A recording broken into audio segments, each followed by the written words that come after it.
Se fue Lile. No, aquí estoy. Ah, ok.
Hola, hola, muy buenos días, ¿cómo están? Bueno, pues aquí de nueva cuenta un programa especial extra de esta semana, como un regalo que nos hace Lile para dar seguimiento a la plática tan bonita que nos participó el lunes pasado. Y bueno, sin presentación, porque ya la conocen desde el lunes y muchos de sus seguidores y de mis seguidores, bueno, pues ya estamos aquí. Vamos a entrar de lleno con el tema porque hay mucha información y la verdad no quiero desperdiciar el tiempo con Lile para poder estar aquí, ¿ok? Pues Lile, bienvenida de nueva cuenta, gracias, un poquito más Hola, mi Tony. temprano para la audiencia, pero déjame decirte, y estoy súper contenta, porque el programa pasado tuvo 1,493 reproducciones, Lile.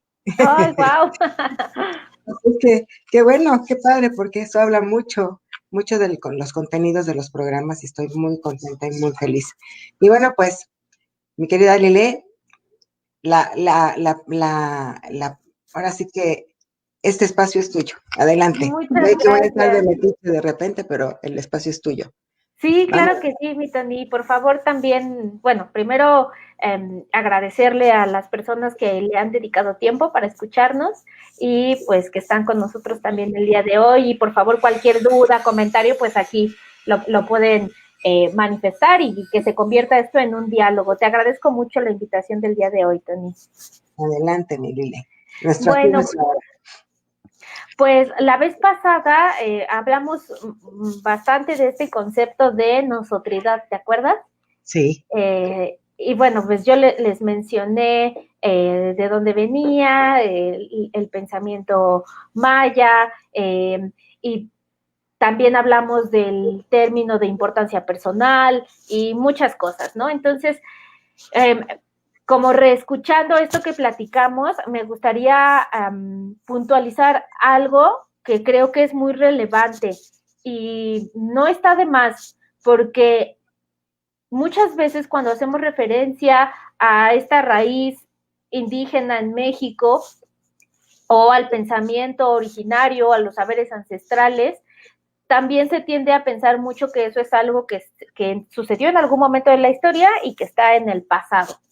Entonces, esta parte la quiero puntualizar porque justo una de las enseñanzas más importantes que pude tener en la Facultad de Filosofía es el presente de estos saberes. Que nosotros o que en la cultura nacional, por llamarlo de alguna forma, no estemos tan relacionados con este pensamiento y con estas raíces, no quiere decir que no estén en el presente, que nos relacionemos con este pensamiento como si fuera parte de un pasado histórico, no quiere decir que esas no sean culturas vivas. Entonces, a lo que voy es justo este punto, ¿no? Pensemos en toda esta filosofía, en estos grupos, en estas etnias, como algo que está vivo y que está presente. Entonces, cuando hablaba del pensamiento y de la filosofía maya, justo no me refería a esos mayas que se creen que hicieron predicciones de los eclipses y matemáticas hace 3,000 años y que de repente desaparecieron. O sea, estos grupos no desaparecieron. ¿No? Estos grupos se han transformado, han tenido una evolución y por supuesto pues este choque cultural histórico con la conquista obligó a muchos de estos grupos a migrar de los centros en los que se encontraban y a refugiarse en otros espacios un poco menos accesibles, en las montañas, etcétera. Pero eso no quiere decir que hayan desaparecido o que estén muertos, ¿no? Y esto me parece bien importante porque es un pensamiento y una forma de vida que existe en el presente.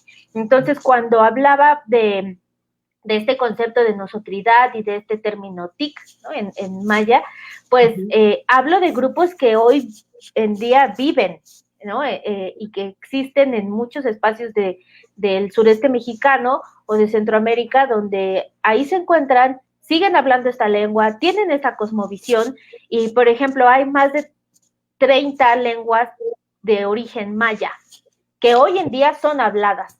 Entonces, hay una diversidad de lenguas, de sabiduría, de filosofía y de grupos impresionante tan solo en nuestro país. Y, por ejemplo, solo de lenguas mayas, pues tenemos 32 en México. Entonces, entre Tzotzil, Celtal, Tojolabal, Chol, el maya peninsular en Yucatán, es una riqueza cultural impresionante. Entonces, quería comenzar con este punto de recordemos o tengamos presentes que es cultura viva, es una forma de vida que hoy existe en nuestro presente. Entonces, relacionarnos de esa forma, enriquecernos, teniendo claro que es algo que existe y que está presente hoy en día, aunque no es parte de un pasado que se terminó, sino que ahí está. Eso wow, qué interesante. Qué interesante. Esto de las lenguas que dices, sí, todavía yo creo que cuando yo, por ejemplo, que voy de repente a Coyoacán o simplemente al mercado, ¿sí? Escuchas cómo están cuando están afuera del mercado, afuera, en algunos lugares de Coyoacán, ellos se comunican en su propia lengua y escuchas varios tipos de lengua, ¿no? Pero impresionante porque también hablan el español a pesar de su lengua nativa y se dan a entender en el español muy bien y es algo que hay que reconocerles, ¿no? Porque claro. ¿Cuántos de nosotros, ¿no? Y no yendo muy lejos, simplemente el inglés, ¿no? Aunque es una lengua extranjera y lo que tú quieras, pero cuántas veces los mismos extranjeros no se dan la oportunidad de hablar la lengua española, ¿no? Entonces nosotros tenemos que hablar su idioma para podernos comunicar con ellos. Y sin embargo, todas estas culturas ancestrales, yo les llamo así, se comunican, hacen todo su esfuerzo y ocupan toda su sabiduría para poder tener una comunicación y un acercamiento con nosotros, ¿no? Exactamente, Tony. Y de hecho, mira, pues para algunos grupos más, para otros menos, pero para prácticamente todos ha sido un reto el preservar su cultura y su lengua, ¿no? Sabemos que gran parte de la educación en México y gran parte de la historia de la educación en México obligaba a los niños a aprender en español sin que hablaran español. Entonces, había ahí una fuerte, hoy en día menos, aunque sigue estando presente, pero había una fuerte discriminación a las lenguas, castigos a los niños cuando hablaban en su lengua materna, y eso generó un impacto de ir perdiendo muchos idiomas que se encontraban en México. Afortunadamente, pues muchos han logrado subsistir, pero muchos por esa vía oficial, digamos, de esta prohibición, incluso de hablar en su lengua en la escuela, pues fue muy difícil. Afortunadamente lo han logrado y pues hoy creo que tenemos esta oportunidad de mirarlo desde una perspectiva diferente. Había una visión desde la que se generaban este tipo de acciones y es que se relacionaba la lengua indígena o las lenguas indígenas con un atraso o un retraso o algo que no les generaba ningún beneficio ni a ellos ni al resto del país. Creo que hoy la perspectiva, y gracias a la labor de mucha gente, ha ido cambiando esta perspectiva y hoy sabemos que ahí hay riqueza cultural, filosófica, histórica y que pues es parte de todos nosotros. Entonces creo que hoy podemos acercarnos desde una perspectiva diferente y apreciando el valor que esto tiene para todos y no solo para ellos, sino para todos como mexicanos también. Así es. Entonces, bueno, esta parte me parecía bien importante mencionarla y pues me gustaría también que retomáramos el concepto con el que terminamos la vez anterior, y no sé si te acuerdas, Tony, que hablamos de que hubo un tiempo en el que se puso muy de moda o se difundió muchísimo gracias a estos libros de Miguel Ruiz, los principios de la sabiduría tolteca, ¿no? Que son los famosos 4 acuerdos. Ajá, sí. Entonces, estos que gracias a otras, incluso tradiciones o disciplinas, pues vemos que muchos concuerdan con el poder, por ejemplo, de la palabra o de honrar tu palabra, de hacer tu mejor esfuerzo, y nos centramos un poquito más en el último, que era no te tomes las cosas personal, de forma personal, y que hablábamos también que ese último principio se parecía muchísimo a uno que guardan otras culturas y que es trabajar sobre tu importancia personal, desapegarte de tu importancia personal. Entonces, esto que es contradictorio, ¿no? Que puede sonar un poquito contradictorio. ¿Cómo puedo yo encontrar esa conexión con mi identidad divina, ilimitada, conectada con el todo, justo eliminando mi importancia personal? Y Tony, que aquí nos apoyen poniendo estos 4 acuerdos en pantalla, y me parece que tiene una parte súper, súper positiva, y es que se hizo accesible a un montón de gente.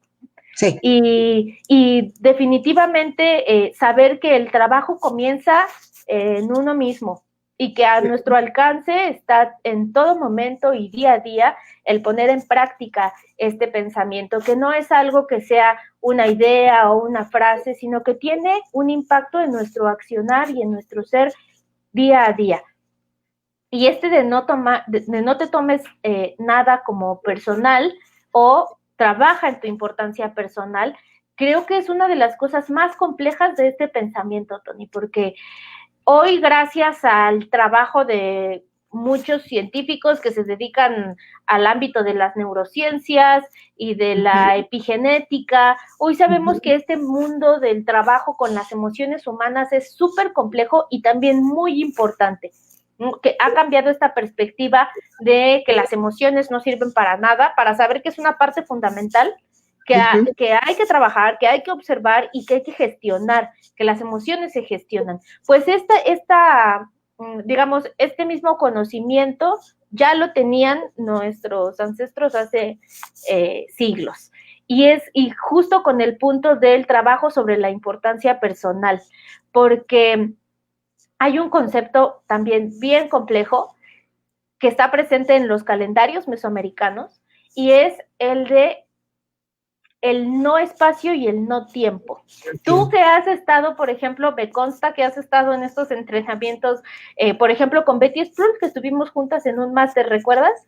Sí, claro. Gracias a esta maestra, por ejemplo, que en este entrenamiento nos hablaba muchísimo de la nada, de ese espacio de creación en los individuos, en las personas, pero también como comunidades, cómo manifestar o crear algo a partir de conectar con ese espacio vacío que es la nada. La nada. Y hace unos, ¿qué te digo? 30, quizá 20 años, pues era algo en lo que se ponía fe y creencia, es decir, bueno, ok, no voy a creer en este principio y desde ahí voy a trabajar para manifestar una realidad. Pero hoy eso, gracias a la ciencia, sabemos que que va mucho más allá de la creencia y de la fe. Sabemos que esto es una realidad. Ay, esta imagen es maravillosa. Preciosa. Y es justo este es un calendario, es parte del Tonalpohualli, es el calendario mexica, ¿no? O náhuatl, ¿no? Es un calendario para todas las culturas nahuas. Y esta imagen guarda prácticamente toda la concepción del tiempo y del espacio. El Si espacio. nosotros imaginemos por un momento que estamos como en vista de un ave, como un dron, y que vemos por encima de una pirámide. Esta sería la vista por encima de una pirámide. ¡Wow! ¡Qué increíble! Sí, lo puedes mirar así, Tony, como... Sí, no, bueno. Y te imaginas este centro, ¿no? de la pirámide, y están los 4 rumbos, o sea, las pirámides tienen, digamos, estos 4 vértices por una razón, porque representan los 4 rumbos. Y, por ejemplo, hay un detalle bien pequeñito en esta imagen que son los puntitos que están alrededor de los rumbos. Y si los vamos contando, van de 13 en 13, porque son las trecenas. Son las trecenas, y si las sumamos son 20 trecenas, son los 260 días de un calendario. ¡Wow! Entonces, esta imagen es un calendario, pero además de este calendario tiene una concepción del espacio-tiempo. Y esto es parte de la filosofía no solo náhuatl, sino o maya, sino en toda Mesoamérica estaba esta concepción, para que el tiempo y el espacio, cuando el tiempo y el espacio se conjugan, algo toma presencia. Pero también existe el tiempo sin espacio y el espacio sin tiempo, o el no tiempo y el no espacio. El espacio. Y eso, desde estas, digamos, este otro conocimiento mucho más del siglo XXI, es esto que nos decía esta maestra, la nada. La nada. Entonces, desde la... ¿Podríamos decir también como la no dualidad? Más bien sería como, más que la no dualidad, sería va a sonar bien raro, es el todo. Es todo. Como cuando nos dicen que el blanco es la combinación de todos los colores. Que me acuerdo mucho que tú decías, ¿no? Entre la luz y la oscuridad. El blanco es la combinación de todos los colores, el negro es la ausencia de color. Algo así pasa con esta concepción de tiempo-espacio. También hay el no tiempo y el no espacio. Pero a la vez ese no tiempo y ese no espacio es la pauta y la posibilidad de todo. Entonces parece trabalenguas, pero tú, por ejemplo, no me dejarás mentir, ¿no? En esta idea de la nada, donde justo llegar a este punto de contacto con ese espacio de nada, se convierte en la posibilidad de todo. ¿Y a qué voy con este trabalenguas? Porque justamente el último de los 4 acuerdos, que es el de no te tomes nada personal, o trabajar en la importancia personal y eliminar tu importancia personal, tiene que ver con que te disocies de esa creencia que tú solamente eres un individuo. Y entonces que a través de eliminar esta concepción individual que tienes de la realidad y de la existencia, te puedas conectar con el ser todo. Entonces, más que contradictorio, diría yo, es paradójico, porque solamente al cruzar esa línea, suelto esta individualidad y suelto esta concepción de separación y desvinculación, es como yo me puedo en realidad conectar con todo. Es como me puedo ver parte de la naturaleza o de las otras formas de vida, o más aún, como parte de todas las personas. Entonces, pienso, por ejemplo, en autores y gente que hoy es un maestro para muchísima gente. Por ejemplo, el maestro Joe Dispenza, que sabemos que es un maestrazo, ¿no? Que le ha transformado la vida a un montón de gente, y que además es súper cuidadoso en hacer todo y sustentarlo de manera científica. Sí. Él mismo es un científico doctor, ¿no? Y se ha preocupado muchísimo por dar sustento a todo lo que dice. Pero muchas de esas cosas que él dice, Tony, ya se trabajaba en la tradición ancestral, al menos de aquí de Mesoamérica. Desde ir más allá de mí, ir más allá de lo que yo creo que yo sé, saber que yo soy mucho más que la información o el conocimiento que yo albergue en mi mente. Es más, que mi mente es una especie de antena que se puede conectar con el conocimiento, las ideas, los pensamientos que ya están ahí. Solamente tengo acceso o no tengo acceso. Yo qué tan abierto estoy a eso y qué tan cerrado estoy a hacer ese acceso para percibir ese conocimiento que ya está ahí. Entonces, a mí lo que me parece que es súper interesante, pero pues a mí porque me apasiona el tema, es que como muchas de las cosas que ya se encuentran en esta tradición, en este saber ancestral, en los propios códices, como este que nos pone en la imagen del Tonalpohualli, es algo que hoy muchos maestros a través de postulados científicos nos proponen como una forma de mejorar la vida de los seres humanos. Quiere decir que esa información, como bien lo dicen, ya está ahí. Entonces, ¿qué ha hecho falta? Mirarla, conectarnos con eso, revalorarla y saber que tiene un impacto no solamente intelectual, ¿no? o de nutrir nuestra identidad con este origen, sino que tiene una practicidad que puede tener un gran beneficio en la calidad de vida de las personas. Ajá, exacto. Entonces, en el desarrollo humano, en el crecimiento personal, y no y ahí quisiera también tocar el punto, porque muchos se siente una separación, yo te lo puedo decir como parte de ambos espacios. Yo siento una cierta separación entre el mundo de la academia, que estudia esta historia de una manera muy sistemática, apegada a fuentes, a autores, y que lo hacen de una manera tan rigurosa, y que de verdad yo le encuentro un valor extraordinario, ¿no? Y hay gente súper preparada en este tema histórico, antropológico, arqueológico, profundo. Y el otro lado, que pareciera que el mundo del desarrollo humano tiene que ver nada más con libros de superación personal que se venden en Sambors, ¿no? Y creo que no, ninguno de los dos debiera caer en estos extremos donde ambos no se nutren ni dialogan. Creo que sí se puede, porque en ambos casos se puede ir al extremo y entonces como en efecto ser parte de mundos totalmente separados, cuando en realidad vamos a lo mismo, ¿no? Y ambos se nutren porque, en efecto, todo lo que tenga que ver con superación personal, pues tiene el objetivo y el propósito de mejorar la vida de las personas. Y este conocimiento tan sistemático, riguroso y profundo de tantos historiadores, especialistas, académicos, pues la aspiración es que tenga un impacto en la gente, en la sociedad, en nuestro país. Y creo que tejer un puente entre ambos mundos es súper positivo, porque además así se hacía, ¿no? O parte del conocimiento que se tenía era para tener una estructura de vida que tuviera un impacto positivo en todos y que justamente mantuviera un desarrollo en todos y cada uno de los seres humanos como parte de un todo. Y creo que hoy eso es uno de nuestros retos súper fuertes, Sí. Tejer esos puentes y esos vínculos, ¿no?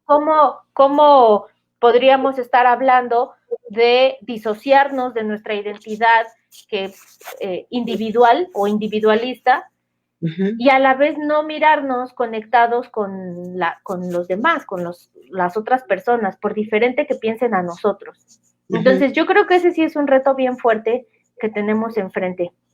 Así es, porque somos parte de una sola red energética y somos parte de un todo. Entonces, en el momento que yo creo que ahorita mucha gente estamos en esta parte yo le llamo despertar de conciencia, Lile, porque justo, no sé si te platicaba el lunes, pero ahora este fin de semana que yo estuve en este retiro espiritual muy profundo, justo fue la invitación que nos hacía Diana Norton, ¿no?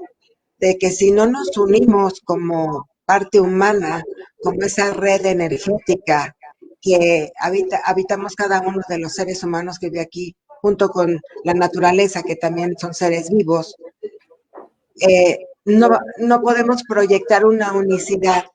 Estamos proyectándola, pero yo creo que si nos unimos mucho más cada día en esta parte energética, en esta parte de unicidad y exploramos la parte de empezarnos a incluir todos con el todo, yo creo que cuando lo tengamos bien claro en la mente, en el corazón, en el amor, en la luz, creo que esto va a cambiar y se va a transformar mucho más. Pero hay que primero entrar, entenderlo, comprenderlo y unificarlo. Claro, y además, esto que tú dices me parece súper, súper importante y no siempre tiene que ver con algo que es cómodo o sencillo, porque lo fácil es conectar con gente con la que tienes una sintonía similar, ideas similares y que pueden dialogar, pero conectar y sentirte parte del que es justamente todo lo opuesto a ti, ahí es donde está, ¿no? Ahí está el reto, ¿no? Ahí está el reto.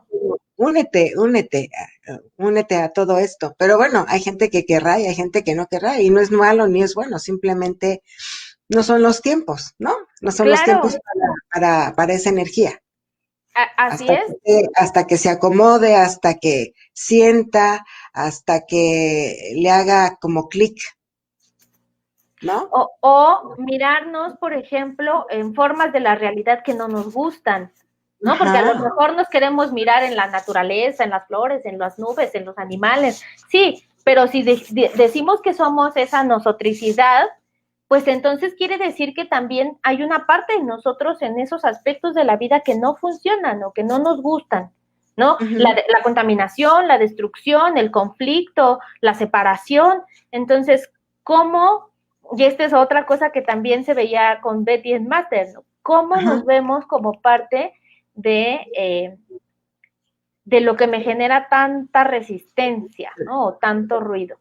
¿Cómo yo estaría dispuesto a hacerme 100% responsable de la destrucción o de la muerte o de, no sé, esos aspectos de la vida que no nos gustan? Entonces, es padre cuando nos vemos parte de la naturaleza y de lo bonito, ¿no? Pero vernos también como parte de, y ver a los otros partes de nosotros, de aquellos con los que no tenemos afinidad, o de estos aspectos de la realidad que no nos gustan, pues ese es un reto fuerte. Pero justo es ahí en donde ponemos a prueba esta visión nosótrica y decimos sí, porque solamente al hacernos parte de eso, también somos parte de su transformación. Y al mirar esos aspectos dentro de uno mismo. Entonces, todo eso, decíamos la vez pasada, en algún punto lo mencionamos, eso también era la vocación y el camino de los guerreros. O sea, los guerreros, no, había muchos tipos de guerreros o muchos grupos, y cada uno estaba dedicado a cultivar una parte más profunda sobre algún aspecto, ¿no? Sobre la visión, sobre el ensoñar, sobre el arte de la guerra también, ¿no? O la muerte, la conexión con la muerte, muchas cosas. Pero todos ellos tenían algo en común, y es que no nada más se tenían que preparar de manera física y material para enfrentarse en una guerra, sino también este desarrollo interno y espiritual que era súper necesario para tener un entendimiento profundo, ¿no? de esta visión o esa cosmovisión de la que formaban parte. Entonces eso es súper, súper importante, ¿no? Aquí en esta imagen que vemos un Atlante, ¿no? en Tula, justamente los representantes de los toltecas. Y estos toltecas, ¿no? que heredan pues mucho conocimiento, ¿no? Esta vocación y este gran cultivo de la conciencia, del dominio de los puntos energéticos, de la persona, pero también de la sociedad, de la estructura, de las ciencias, ¿no? Hoy que gracias a la labor de tantos grupos y de la nación náhuatl está reconocido como ciencia este saber.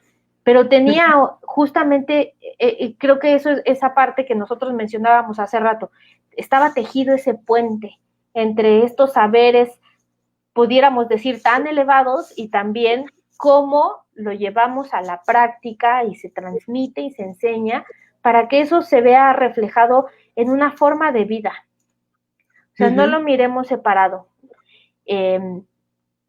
Y pues este camino, ¿no?, que había que cultivar en los guerreros, que me parece uno de los más grandes ejemplos, donde sabíamos, o ellos sabían que ese guerrero o algún guerrero estaba listo cuando esa importancia personal estaba, ya se sentía lejana, ¿no?, en su identidad, en su comportamiento, en su ánimo, decían, el ánimo del guerrero, ¿no? Entonces, el ánimo del guerrero es aquel que, pues más allá de que no le importe, ¿no?, o que haya soltado esa identidad individual, esa importancia personal, más bien es porque ya se veía conectado como esa parte del todo. Me acuerdo mucho que al final nos hacían una pregunta acerca de la muerte. Entonces, esa mirada, ¿no?, del guerrero en el que se integran los opuestos, en donde esos opuestos no existen, porque se perciben ya como parte del uno. Lo masculino y lo femenino se une, el día y la noche, la vida y la muerte. Entonces, esa visión en donde los opuestos no pueden existir el uno sin el otro y son necesarios. Totalmente, entonces, sí. Y no se perciben como justo como opuestos, sino como el uno. Entonces, repito, puede sonar súper bonito, pero en realidad es complejo y es un reto. Es un reto. Integrarnos en el opuesto es un gran reto.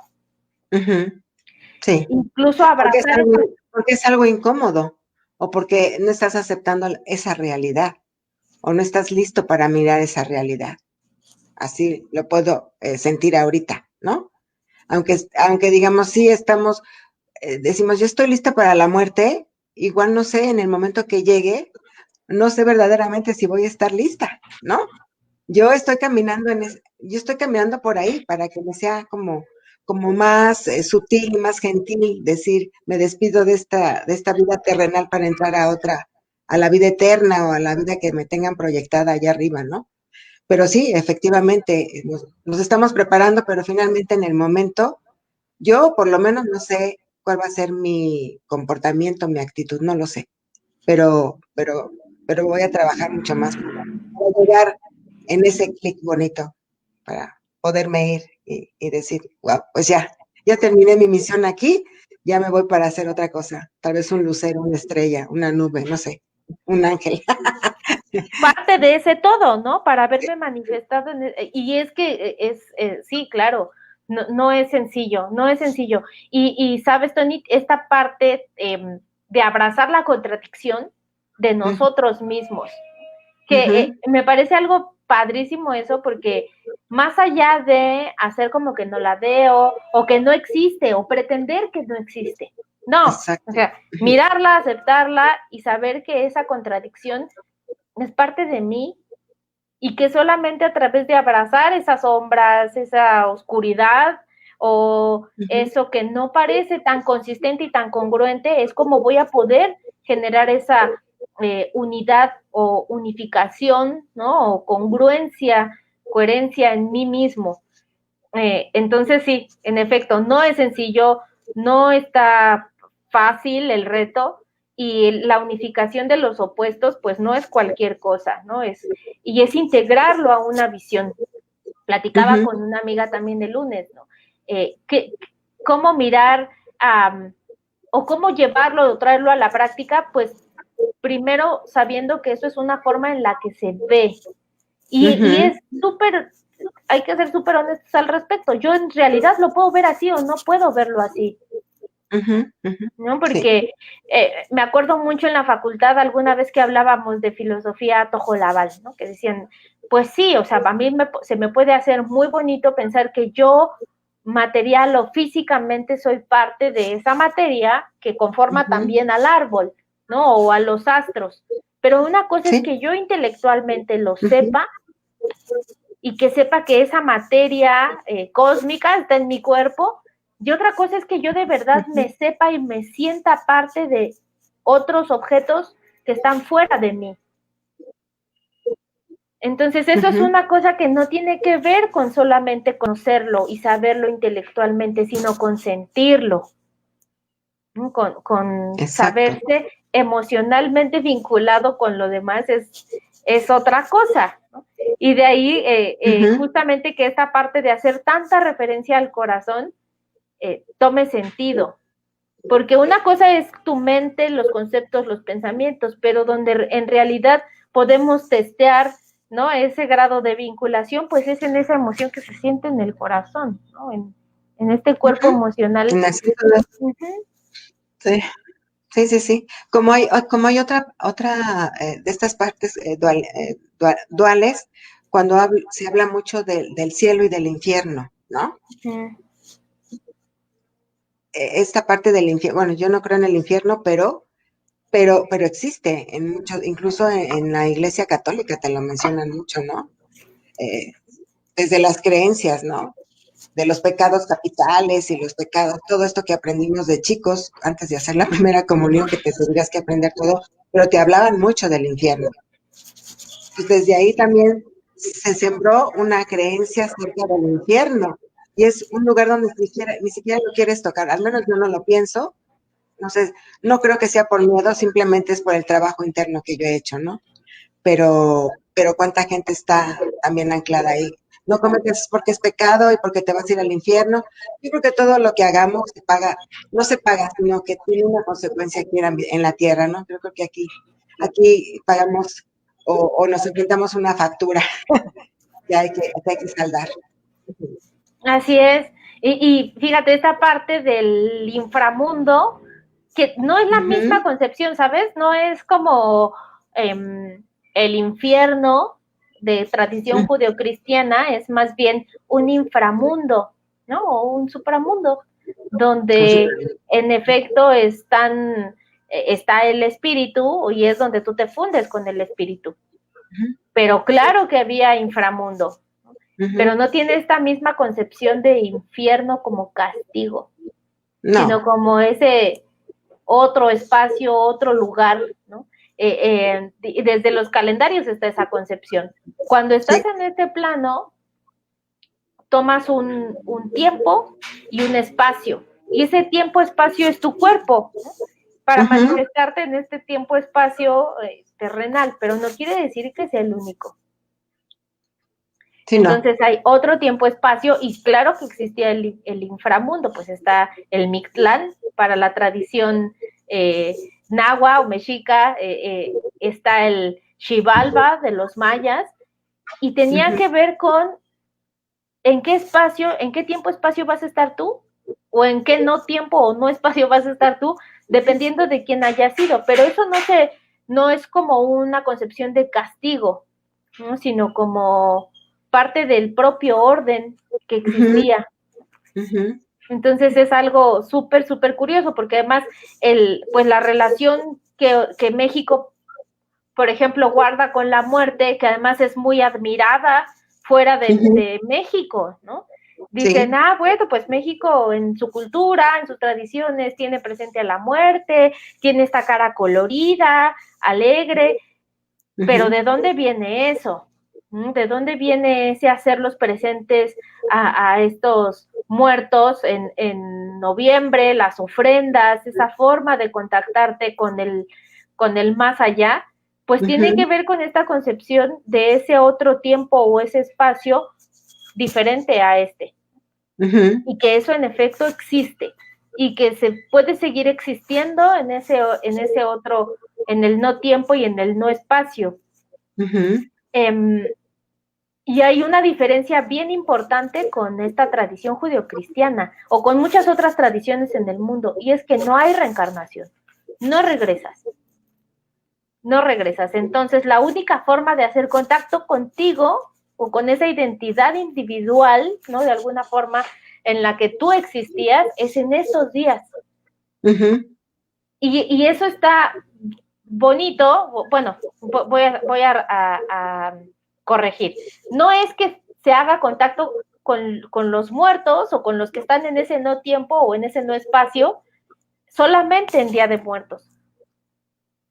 Esos son los días dedicados a ellos, Dedicados, donde dedicados.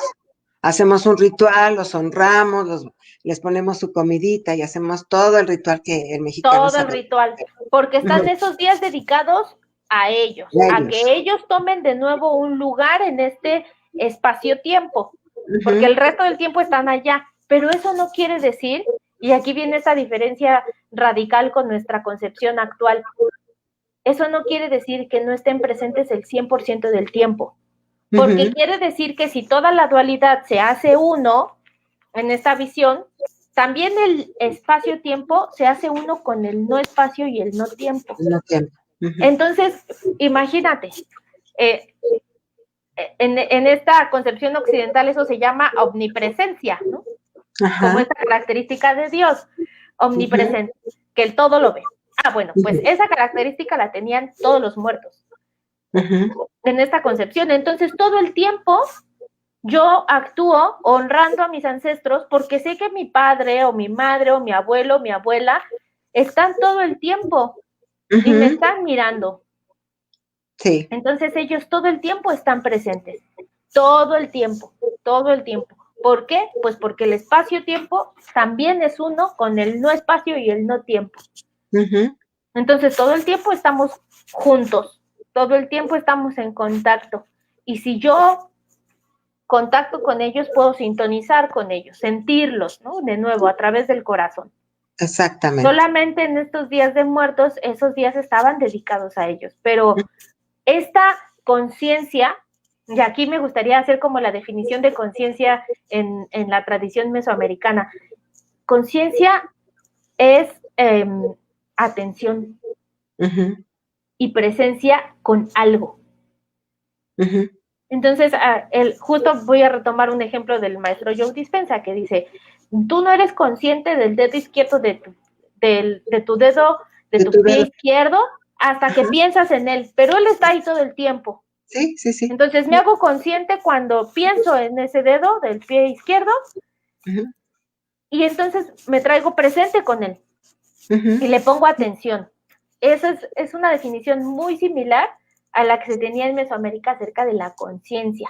Entonces, conciencia no era estar todo el tiempo elevado, etéreo y en conexión con el cielo, no, era presencia, estar presente con algo, ponerle atención, estar en atención. Justo lo menciona en ese libro de Deja de ser tú. Ajá. Y ese libro es maravilloso, creo que fue uno de los primeros libros que sí, yo los tengo casi todos. Y cuando yo leí ese libro y leí parte de esa frase y la fui entendiendo, y después cuando tomé ahí un diplomado con él, de verdad que te quedas con las ganas de exactamente lo que decías, deja de ser tú para hacerte presente contigo. Es como, quita tu ego de ti mismo y sé presente contigo.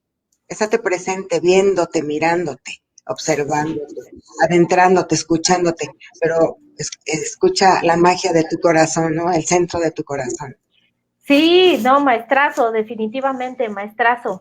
Sí. Y a mí me llama un montón la atención el hecho de que muchos de los postulados o las enseñanzas que él trae, ahí estaba Anthony, en la tradición mesoamericana, ¿no? Como este concepto justo de conciencia. Conciencia es poner atención y presencia. Exacto. Estar presente. Estar presente. Darnos cuenta, ¿no? Darnos cuenta, exactamente. Entonces, esta conexión o estar conscientes o presentes con el hecho de la unicidad o la no sotricidad y ese puente tejido entre lo contrario o lo opuesto, creo que con eso tendríamos para trabajar un montón con nosotros mismos todos los días.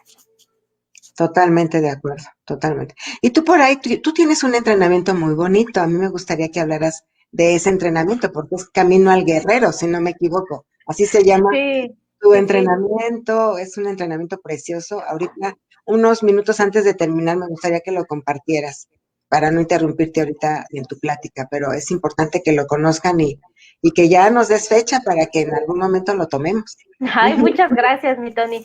Sí, pues mira, la verdad es que como la motivación de pensar en un taller o un entrenamiento así, es cómo podemos conectar con esta sabiduría ancestral y más aún, cómo ser partícipes de restablecer un orden y un equilibrio con eso que identitaria e históricamente somos.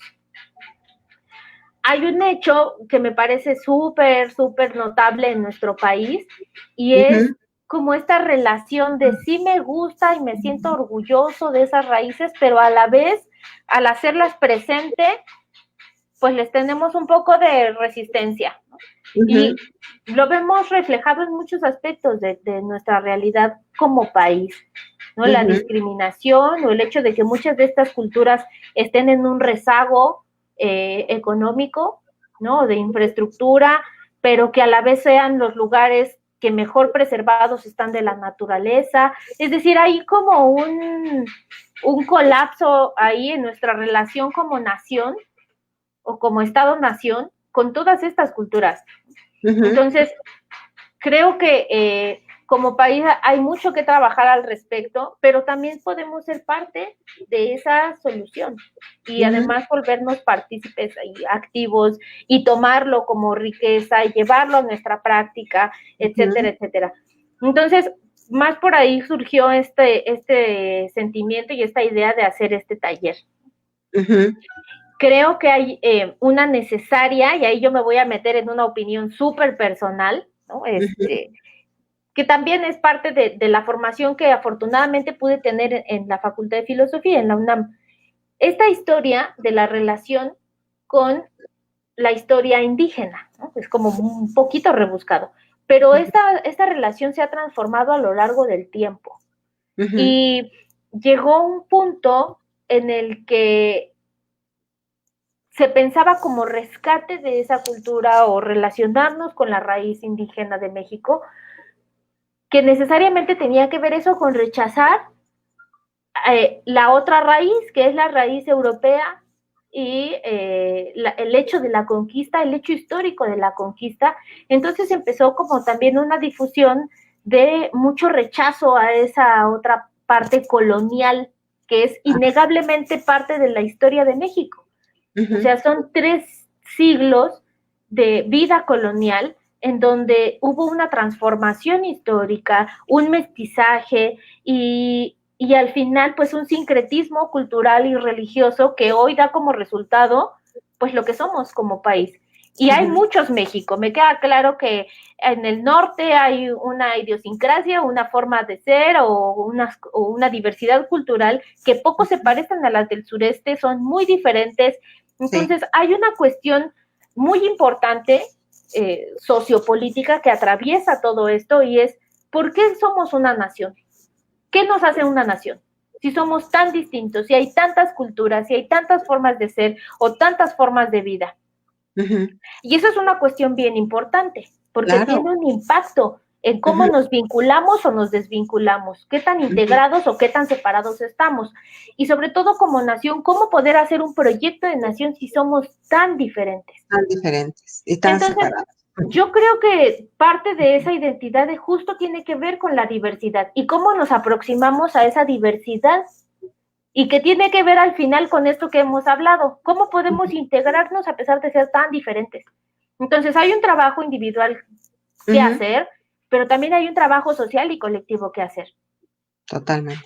Entonces creo que yo sé que no lo voy a resolver en un taller, por supuesto, es muy ambicioso, pero justo el punto es contribuir a superar estas líneas que nos separan y saber que sí podemos estar unidos a pesar de esas diferencias o gracias a esas diferencias y a esa diversidad.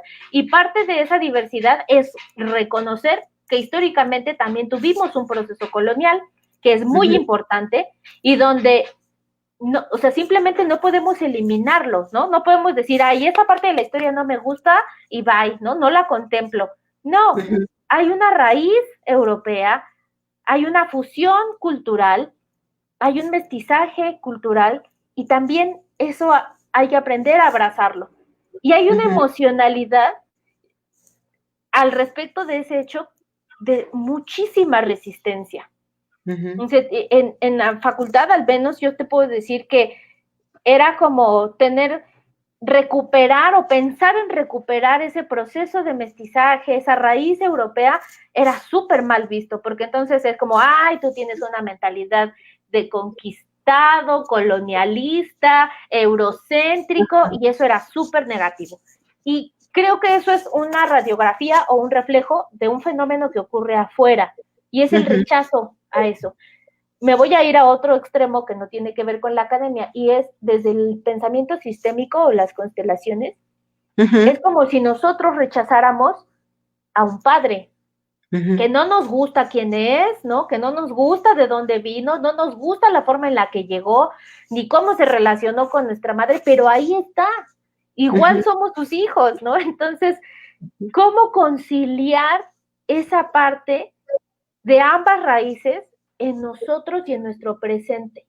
¿Cómo vamos a construir un proyecto de nación hacia el futuro como país y de desarrollo o de lo que sea, ¿no? No me refiero solo a este progreso industrializado de que destruye la naturaleza. No, también puede ser diferente. Puede haber un respeto por la naturaleza, pero un desarrollo para las comunidades y una recuperación histórica puede tomar la forma que queramos, pero no va a suceder, desde mi perspectiva, si no ponemos en orden y no conciliamos con esas raíces tan opuestas otra vez que nos constituyen. Wow. Entonces hay un proceso histórico que no podemos negar y somos hijos de ese proceso. Entonces hubo muchos años cuando sucedió este fenómeno histórico de la conquista que no venían mujeres, no se embarcaban mujeres desde Europa, desde la península hacia América. Eso quiere decir que el primer mestizaje o esa primer raíz o esa unión de raíces se dio entre hombres que venían de esta península europea y mujeres, estas madres de origen indígena, aquí en nuestro país. Que también hay toda una controversia al respecto del término indígena, porque no somos de la India y etcétera, ¿no? Pero, bueno, el punto es, estas mujeres originarias, que fueron quienes pusieron esta parte de ser la madre, y este padre que extranjero o ajeno a esta tierra, y también somos hijos de ese proceso. Entonces, el propósito de ese trabajo y de este taller y de mucha gente también que lo hace de otras formas es conciliemos con esa historia, conciliemos con esa raíz, con ese padre que no llegó de la manera más amable, ¿no? Y que también hubo mucha destrucción de raíz, de códices, de conocimiento. Sí, pero ya pasó y ahí está. ¿Y cómo lo vamos a conciliar? ¿Qué interpretación constructiva le podemos dar a este fenómeno y a esto que hoy somos? Sí. Entonces, acabas de tocar una palabra súper importante que creo que valdría la pena como abundar un poco en esta parte de la interpretación que le damos a cualquier situación. Porque desde ahí parte exactamente el punto clave para transformar, para el cambio, para la inclusión, para la unicidad. Claro. ¿No? Claro, entonces no hay unicidad, no hay nosotridad, no hay unión, no hay vinculación, no hay proyecto juntos en la diversidad, si primero no podemos abrazar esos opuestos de los que venimos. Entonces la interpretación, fíjate qué importante, y esto alguna vez lo comentaba con Betty, este sentimiento de perdí o perdimos o como de atropello a través del proceso de la conquista, es algo que continúa en nuestro ser, en nuestro sentimiento y se manifiesta de muchas formas. ¿Sí? Platicábamos a lo mejor de un ejemplo bien bobo, ¿no? Que es el fútbol. Pero este sentimiento nacional de tenemos todo, sí podemos, y al final, no podíamos. O, por cómo íbamos a llegar a este punto tan grandioso. O esto que tanto se escucha todo el tiempo, tanta riqueza de recursos naturales, esta diversidad, biodiversidad, petróleo, playas, montañas, frutos, bosques, todo. todo lo que se te ocurra, esta gran diversidad y capacidad de producir alimentos, miles de cosas. Y entonces, ¿por qué estamos así? ¿No? Entonces, es como si se colara a través del tiempo esta incapacidad que hemos tenido para conciliar, para reconocernos y para tomar fuerza y fortaleza de ese proceso del que venimos. Es como si esta interpretación, este punto que pones me parece bien importante, es como si la interpretación que le damos a ese hecho más bien nos disminuyera.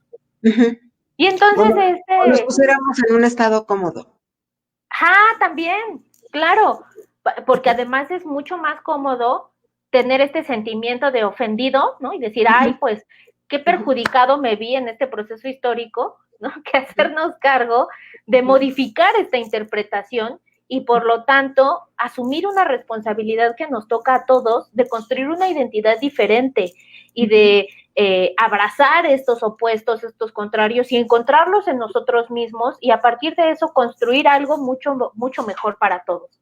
Pero eso implica mirar de una manera diferente, reinterpretar ese proceso histórico del que venimos, asumirlo como un hecho que no se va a transformar, pero lo que sí podemos transformar es nuestra visión al respecto de él y por lo tanto construirnos desde un lugar distinto, que no es ese perdimos, ¿no? O nos atropellaron, o nuestras madres violadas, o eso está ahí. Incluso del no merecimiento. Del no merecimiento, esa parte es súper importante, porque entonces si yo me siento ilegítimo o como el producto de algo que no debió haber pasado, hay un rechazo inconsciente a nosotros mismos. Y entonces, pues yo me rechazo, no soy legítimo, no soy valioso, no merezco. Pero si miramos... hay huellas, ¿no? Que claro, y si miramos el proceso histórico, tanto el hecho de la conquista como el proceso colonial, tú me preguntas qué sabe la gente del proceso colonial, nada, ni siquiera es importante, ¿no? Como traerlo presente, que hubo 300 años en los que se vivió así. Como si la historia de México arrancara en la independencia, como si del pasado glorioso indígena se brincara rápidamente a la independencia y de ahí ya llegamos. No, o sea, este proceso histórico es súper rico, ¿no? Y tiene muchísima información, es súper complejo y da mucha luz al respecto de cómo nos hemos constituido como nación. Y todos los elementos perdóname, nada más termina y todos los elementos, además, para transformarlo. Queremos una respuesta de por qué teniendo tantos recursos sucede esto, está ahí en esta historia. Justo te iba a decir eso, ¿no? Porque si tenemos tantos recursos, y a lo mejor eso, y fíjate, no sé si coincidas conmigo, pero estos recursos incluso visuales, cuando vamos a lugares mágicos, a estos estados mágicos bonitos, todo es colonial, todo es así como la estructura de lugar, de piedra, de adobe, de colonial, de todo esto. Digo, me estoy saliendo un poco del tema, pero hay muchos recursos que nos conectan con eso, visualmente. Claro. ¿Sí? Es como cuando vas al Templo Mayor, vas y lo admiras, te conectas, pero sales de ahí y te desconectas. Te fijas esa parte de estoy ahí, correspondo, y estoy ahí consciente de que soy parte de toda esa cultura, de toda esa historia. Pero salgo de ahí de visita y ya, como fue una experiencia linda, pero no la sabemos estirar, no nos las llevamos, digo, puesta. Exacto, no nos las llevamos puesta. Sí. Y que sería, es como cuando vinieron los españoles, ¿no? Que nos conquistaron, ¿no? ¿Cuánto en los libros de historia siguen repitiendo eso? Sí, y esa visión de derrotado, ¿no? Y esa visión de no merecedor, sí, claro. Y ¿no? Creo que justo está en esta reinterpretación que podemos hacer de nuestra historia, una posibilidad diferente, ¿no? Para nuestro México y para todas sus comunidades tan diversas, ¿no? Entonces, pues, creo que estamos llegando al final, pero qué bueno que pudimos entrar en este tema, porque eso nos proyecta hacia un futuro distinto, enriquecido, fortalecido. Ujú, fortalecido sí, sobre todo. sí. Aquí hay muchos saludos. Y Aida Trejo dice, yo soy del estado de Hidalgo y sé hablar el otomí y me siento muy orgullosa. Ay, qué La bonito, verdad, qué belleza. felicidades, qué bonito, Aida. Muchas gracias. Fíjate que yo tuve una nanita. La verdad no me acuerdo qué lengua hablaba, te diría mentiras o estaría metida en un problema si lo digo incorrecto, pero ella me enseñó a decir una frase y esta frase quiere decir, buenos días, pórtate bien, sé bonita niña, ¿no? Eso, así era su saludo y era Catuñara y Shinira Cahuetera, Televicoína. O sea, Ay, nunca qué se me bonito. olvidó, lo aprendí desde los 6 años. Entonces, cuando alguien me dice, haz una mima de decir algo chusco, yo siempre la digo, ¿no? Pero porque la traigo como muy guardadita de buenos días, cuídate mucho y pórtate bien. Cada vez que yo me iba a la escuela, ¿no? Catuñara y Shinira Cahuetera, Televico, Ina. Y no sabes, o sea, me resuena ahorita que la vuelvo a decir, me resuena, y me acuerdo de ella que en la gloria de Dios ya está, pero fue una gran maestra en su lengua, en su lengua. Ujú. Nos decía muchas cosas y nos contaba muchos cuentos. Ahorita la verdad no me acuerdo de ninguno, estaba yo muy pequeña, pero ahorita me trajiste esta parte, me trajiste tú a esa, me llevaste ahorita a esa época de mi niñez que fue muy linda también. Ujú. Fíjate, no la traía presente. Ujú, sí. Qué bueno, Pues mi Toñi, estamos me da llegando ya muchísimo al gusto. final sí, estamos llegando al final del programa. Fue un regalo tenerte otra vez aquí, Lile, muchas gracias. Y bueno, yo quisiera como ya invitarte a que próximamente nos dijeras fecha de tu taller de Camino al Guerrero, porque sé que es un taller maravilloso que es de todo, creo que es de un fin de semana completo, ¿verdad? Sí, sí, sí. Pues lo vamos a ir checando y vamos a aventar a Lilia que nos los dé. Es mucho más lindo presencial, ¿no? Pero podemos empezar con poquita gente, ¿no? Que estaría maravilloso para que vivamos todo esto, porque de verdad este entrenamiento yo he escuchado mucho, muy grande del entrenamiento que hace Lile con este camino al guerrero. Y será un privilegio y un honor estar contigo en una sala. En una Muchísimas sala. gracias, Tony. Pues ya me aventaste y sí, lo vamos a hacer. Me Claro. gustaría que fuera después de nuestro taller que tenemos en abril. Entonces, sí, sí, Después del para festival. echarle con todo a nuestro Sí, festival y después de eso le nos damos con vamos todo. directo. Sí, sí, Sí. sí, claro que sí, Eso mi lo Tony. podemos hacer fuera, claro, lo podemos hacer fuera. Claro, sí, Sí, sí, sí. sí. Así es que, y ahora bueno, pues sí los queremos volver a invitar al taller que tenemos este sábado 12 de diciembre. La verdad que entre todos los coaches y juntos todos, decidimos, eh, decidimos dejar el espacio del 2 por uno al precio de preventa de 710. Y de verdad, si estás a tiempo todavía, las inscripciones se cierran el viernes a las 2 de la tarde. Y como te dije, pues va a estar Vero Romo hablando del corazón. Es una práctica súper linda, súper bonita, súper gentil y bondadosa, sobre todo amorosa. Tere Berganza, que va a estar hablando del tema, no alcanzo a leer ahorita aquí, pero es del amor a la ¿qué? A liberarnos de toda esa incertidumbre. Ricardo, como siempre, desde la alimentación consciente y sana. Valentín, Sergio, van a estar hablando de temas importantes en el momento. Sergio, de toda estrategia de marketing, si eres emprendedor, emprendedora, o quieres ser emprendedor, emprendedora. Jimena hablando pues de esta parte de la actualización de la, del, es que no alcanzo a leer y no me sé todos los títulos. Y bueno, Lile, pues vas a estar hablando, ¿cuál es tu tema, Lile? Ecología emocional. Ecología funcional. Y bueno, y Ecología Leti va a estar emocional. hablando, exactamente, y Leti va a estar hablando de toda esta parte de los chakras. Uh-huh. Entonces va a estar súper bonito, súper lindo, súper hermoso. Y es más que nada para que cerremos este 2020 y reconozcamos este 2020 de todo lo que nos ha regalado. Para mí ha sido un regalo hermoso. Pero que nos vayamos camino directo a crear un poderoso 2021. Así es que estás invitado, invitada, por favor, contáctame por inbox. Por ahí algunas personas el lunes pasado nos dijeron que sí, yo ya las contacté por inbox, espero ya tu respuesta porque apenas las contacté anoche. Entonces, estamos aquí para invitarte nuevamente y ya preparándonos para el festival del 29 de abril al 2 de mayo, que yo por ahí estuve enviando capsulitas desde Hacienda La Luz este fin de semana que estuve por allá. Y pues para seguirnos reconectando con nuestro ser y con nuestra energía divina.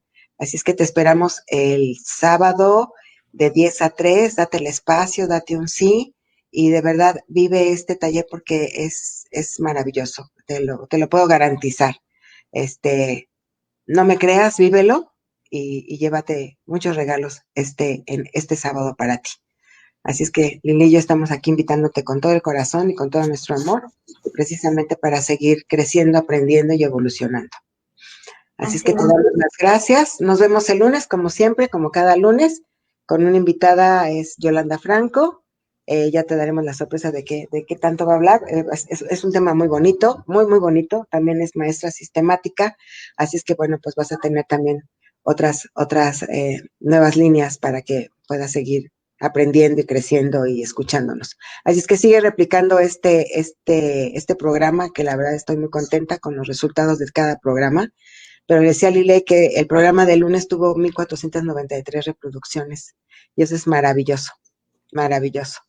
Así es que replícalo y compartamos esto, porque lo que compartimos aquí es para todo el mundo, no nada más es para ti que estuviste con nosotros en este momento, sino es para todo el mundo. Así es que hagamos esa suma, la suma del juego de ganar, ganar, y que todo el mundo conozca todo esto que Lile nos acaba de compartir.